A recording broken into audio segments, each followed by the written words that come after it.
Hello students, स्वागत है एक बार फिर से आप सभी का आपके अपने यूट्यूब चैनल विष्णु सर में। देखिए, आज की वीडियो में हम हल करेंगे 8th ग्रेड अभ्यास पुस्तिका के अंतर्गत कक्षा 5वीं में आज हम पार्ट 9 डिब्बे और स्केच इसका संपूर्ण हल देखेंगे। अच्छे से समझेंगे प्रश्नों को। तो वीडियो शुरू करने से पहले आपसे निवेदन है, चैनल पर यदि नए हो तो चैनल को सब्सक्राइब कर ले, जिससे हमारी महत्वपूर्ण वीडियो आप तक पहुँचती रहे। तो आइए वीडियो शुरू करते हैं। यहाँ पर देखिए, सही विकल्प में दिया हुआ है पहला प्रश्न में कि एक घन में कितनी भुजाएं होती है। तो घन में जो भुजाएं होंगी, भुजाओं की संख्या यानी कि किनारे कितनी हो जाएंगी, उसमें 12 किनारे रहेंगी। यहाँ पर देखिए, हम अगर चाहें तो एक घन बनाकर उसे समझ सकते हैं। जैसे मान लीजिए यहाँ पर एक घन बनाते हैं।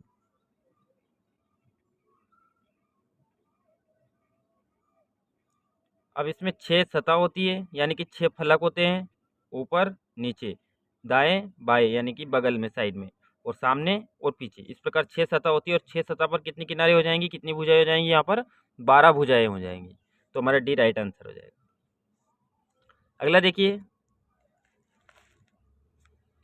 दिए गए पासे के तलों को मोड़कर पासा बनाने पर यदि ऊपरी सतह पर कितने अंक है, यहाँ पर 6 अंक आता है, ऊपरी सतह पर 6 आता है, तो उसके ठीक नीचे क्या आएगा।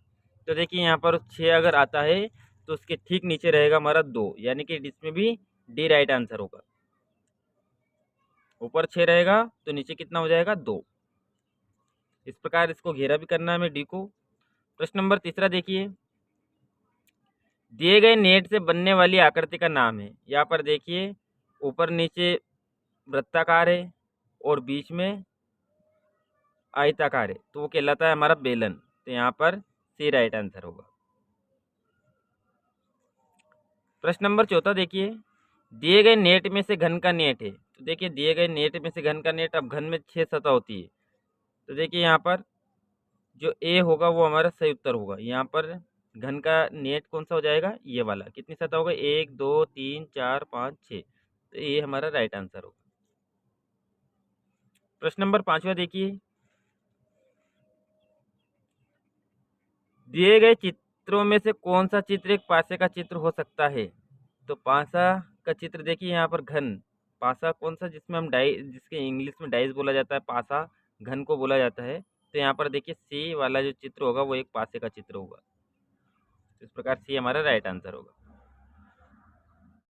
देखिए, प्रश्न नंबर 6 दिया हुआ है कि एक घन में कितनी सतह होती है। तो अभी हमने देखा था कि एक घन में 6 सतह होती है, यानी कि इसमें 6 तल होते हैं। जैसे मान लीजिए एक घन के रूप में हम डाइस को ले, यानी कि पासा, जिससे हम जिसमें 6 अंक होते हैं, 6 सतहों पर प्रत्येक सतह पर एक एक अंक होता है, 1 2 3 4 5 6। तो इस प्रकार एक घन में कितनी सतह हो जाएंगी, 6 सतह। एक घन में कितने कोने होते हैं, तो देखिए जितनी भुजाएं रहेंगी उतने कोने रहेंगे, यानी कि जितने किनारे रहेंगे उतने ही कोने रहेंगे। तो एक घन में 12 किनारे होते हैं, तो 12 ही हमारे क्या हो जाएंगे, कोने हो जाएंगे। प्रश्न नंबर 8वां देखिए, अपने परिवेश से शंकु का एक उदाहरण बताइए। तो देखिए, शंकुकार जो आकृति होती है वो इस प्रकार होती है।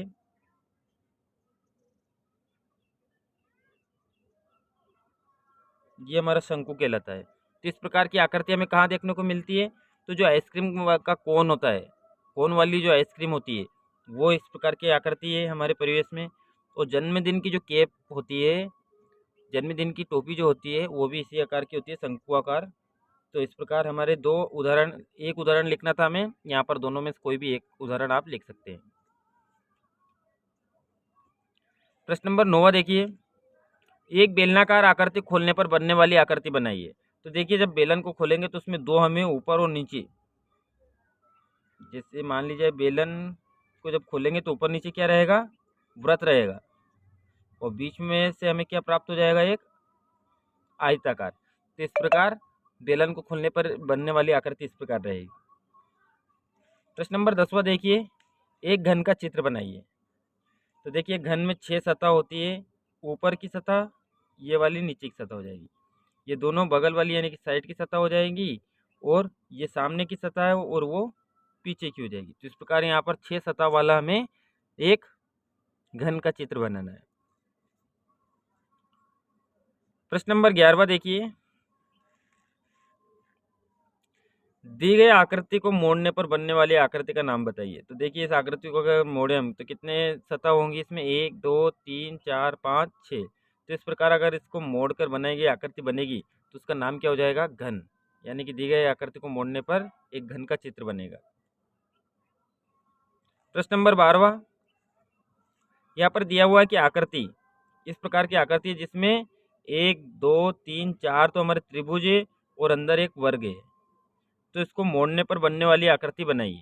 तो देखिए यहाँ पर इसको मोड़ने पर जो आकृति बनेगी वो इस प्रकार रहेगी। तो इस प्रकार की यहाँ पर आकृति रहेगी जिसमें नीचे तो रहेगा ये वाला जो है, ये वाला भाग हमारा जो घनाकार वर्गाकार था, ये आयताकार था, वो वाला भाग है। और यहाँ पर देखिए त्रिभुज के भाग हो गए, एक ये सामने का 2, ये 3 और एक ही पीछे 4। या आप इस प्रकार भी बना सकते हैं इसको। तो इस प्रकार जो आकृति बनेगी वो हमारा पिरामिड कहलाएगा।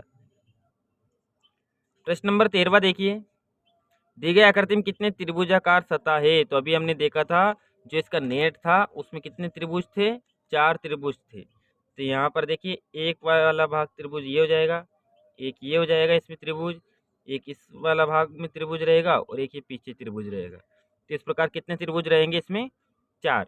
और हम यहाँ लिखेंगे त्रिभुजाकार सतह 4 है। प्रश्न नंबर 14 देखिए, एक आकृति बनाए जिसे मोड़कर घन बन सके। हमें एक आकृति निर्माण करना है जिससे मोड़कर बनाया जाए खुला घन। खुला घन के लिए एक सतह नहीं रहेगी, यानी कि हमारा जो खुला रहेगा ऊपरी भाग सतह नहीं रहेगी। तो हमारी 5 सतह वाला हमें आकृति बनानी है जिसमें एक खुला घन बना जा सके। तो इससे आकृति से हम एक खुला घन बना सकते हैं। तो इस प्रकार की हमें एक आकृति बनानी है यहाँ पर जिसमें सतह कितनी, 1 2 3 4 5, 5 सतह वाली खुली आकृति हमारा घन कहलाएगा। प्रश्न नंबर 15 देखिए, नीचे दिए गए घर के फर्श के नक्शे को देखिए। इस घर के दिए गए घेरे चित्र में दरवाजे और खिड़कियां बनाइए। तो यहाँ पर देखिए हमें स्कूल का चित्र यहाँ पर घर के फर्श के नक्शे को देखिए। यहाँ पर नक्शा दिया हुआ है कि खिड़की रहेगी, यहाँ पर खिड़की रहेगी, यहाँ दरवाज़ा रहेगा, खिड़की खिड़की। तो देखिए इस प्रकार हम यहाँ 2 तरफ खिड़की बना देंगे इसमें। फिर यहाँ एक सामने खिड़की हो जाएगी, ये वाली खिड़की, एक हमारा दरवाज़ा हो जाएगा और ये वाली जो खिड़की है इसको इस प्रकार यहाँ पर बना सकते हैं। तो इस प्रकार हमें यहाँ पर 4 खिड़कियाँ, एक दरवाजा बना। अगला प्रश्न देखिए,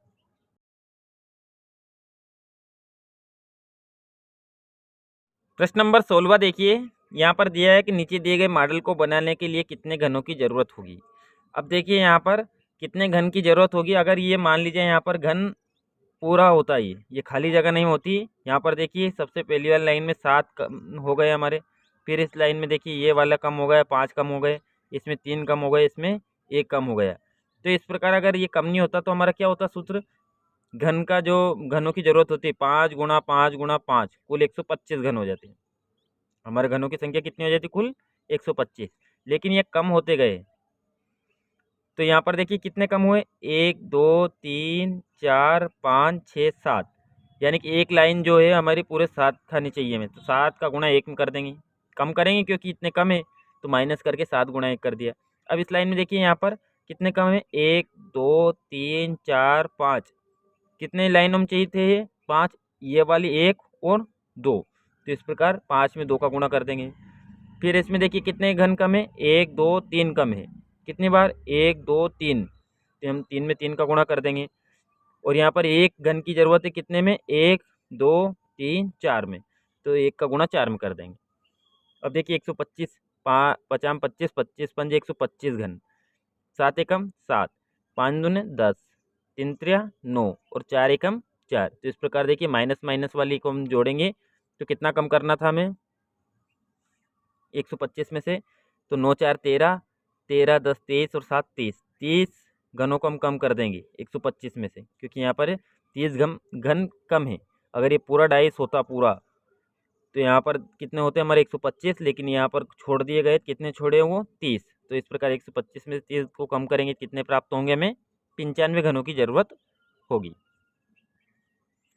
प्रश्न 17वां देखिए कि नीचे दी गई आकृति को मोड़ने पर बनने वाली खुले डिब्बे का चित्र बनाइए। देखिए यहाँ पर खुला घन बनेगा हमारा, क्योंकि यहाँ पर जो सतह वो कितनी है, 1 2 3 4 5 सतह है। तो जो सतह बनेगी हमारी, ये ऊपरी वाला हिस्सा जो है ये क्या रहेगा, खुला रहेगा। तो इस प्रकार हमें खुली आकृति बनानी है। प्रश्न नंबर 18वां देखिए, नीचे दी गई आकृति को इस डब्बे से मिलाइए जो आकृति को मोड़कर बनेगा। तो देखिए एक बेलन, ये बेलन का चित्र है। बेलन को बनाने के लिए हमें क्या होगा, एक आयत की आवश्यकता होगी या वर्ग की आवश्यकता होगी और 2 वृत्त, तो यानी कि इसको इससे मिला देंगे। एक पिरामिड बनाने के लिए हमें क्या चाहिए, 1 2 3 4 त्रिभुजाकार आकृति और बीच में क्या होना चाहिए, एक वर्ग या फिर आयत। तो उससे क्या बन जाएगा हमारा पिरामिड। फिर एक शंकु बनाने के लिए इस प्रकार की आकृति चाहिए हमें, और एक पेंसिल बनाने के लिए इस प्रकार की आकृति हो जाएगी। तो इस प्रकार हमें सभी को मिलाना है। प्रश्न नंबर 19वां देखिए, अपने विद्यालय के सामने से दिखने वाले हिस्से का चित्र बनाइए। तो देखिए आपके विद्यालय को देखने के लिए जो चित्र होगा वो इस प्रकार आप बना सकते हैं। यहाँ पर देखिए मेन गेट हो जाएगा आपका, यहाँ पर खिड़की हो जाएगी इसमें, और एक खिड़की की यहाँ बनाना और एक खिड़की यहाँ बना देंगे। तो इस प्रकार सामने से देखने पर इस प्रकार आप एक विद्यालय का चित्र बना सकते हैं। तो देखिए आज की वीडियो में हमने जो पार्ट 9 था डिब्बे और स्केच, उसका संपूर्ण हल किया। वीडियो अगर अच्छी लगी हो तो लाइक कर ले, चैनल को सब्सक्राइब कर ले, जिससे हमारी प्रत्येक वीडियो आप तक पहुंचती रहे। Thank you.